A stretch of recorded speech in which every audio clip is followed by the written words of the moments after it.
രാജ്യത്തെ ബോംബിട്ട് തകർക്കുക എന്നൊരു പ്രധാനമന്ത്രി പറഞ്ഞാൽ സൈന്യം ഒരു മടിയും കൂടാതെ കേൾക്കും. പക്ഷെ ചുഴലിക്കാറ്റിനെ അണുബോംബിട്ട് തകർക്കാൻ പറഞ്ഞാലോ എന്താകും സൈന്യത്തിന്റെ മനോഭാവം? പക്ഷേ അങ്ങനെ ഒരു പരാമർശം അമേരിക്കൻ പ്രസിഡന്റ് ഡൊണാൾഡ് ട്രംപിന്റെ ഭാഗത്തു നിന്നും ഉണ്ടായതായുള്ള റിപ്പോർട്ടുകളാണ് പുറത്തു വരുന്നത്. ചുഴലിക്കാറ്റ് അമേരിക്കയിൽ എത്തും മുൻപ് അവയെ ബോംബിട്ട് തകർക്കാൻ ട്രംപ് ഒന്നിലേറെ തവണ ആവശ്യപ്പെട്ടതായാണ് വിവരം. അമേരിക്കൻ വാർത്താ വെബ്സൈറ്റായ ആക്സിയോസ് ആണ് ഇക്കാര്യം റിപ്പോർട്ട് ചെയ്തത്. ഉന്നത സുരക്ഷാ ഉദ്യോഗസ്ഥരുടെ യോഗത്തിലാണ് ട്രംപ് ചുഴലിക്കാറ്റിനെ തകർക്കാനുള്ള മാർഗം നിർദ്ദേശിച്ചത്. ആഫ്രിക്കൻ തീരങ്ങളിൽ ചുഴലിക്കാറ്റ് രൂപപ്പെടാൻ തുടങ്ങിയിട്ടുണ്ട്. ഇവ അറ്റ്ലാന്റിക്കിലേക്ക് നീങ്ങുകയാണ്.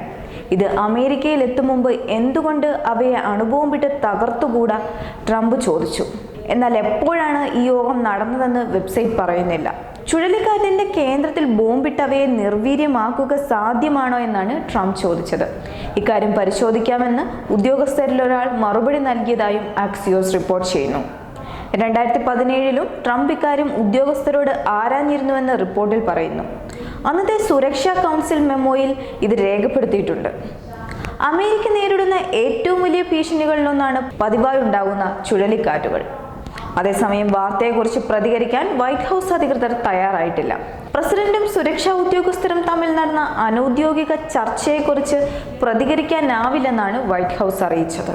കഴിഞ്ഞ ദിവസം ട്രംപ് ഇത്തരത്തിലൊരു മണ്ടത്തരം ഉന്നയിച്ചിരുന്നു.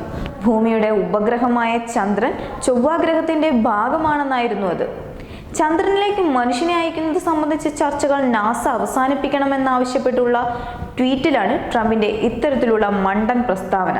ട്രംപിന്റെ പുതിയ കണ്ടെത്തലിലും ചാന്ദ്രദൗത്യം അവസാനിപ്പിക്കണമെന്ന ആവശ്യത്തിലും ഞെട്ടുകയായിരുന്നു നാസയിലെ ശാസ്ത്രജ്ഞർ.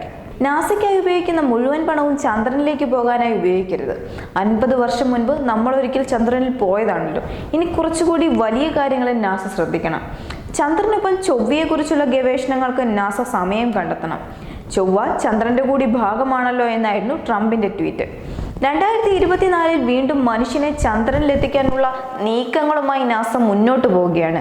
ഇതിനിടയിലാണ് ട്രംപിന്റെ ട്വീറ്റ് പുറത്തു വന്നിരിക്കുന്നത്.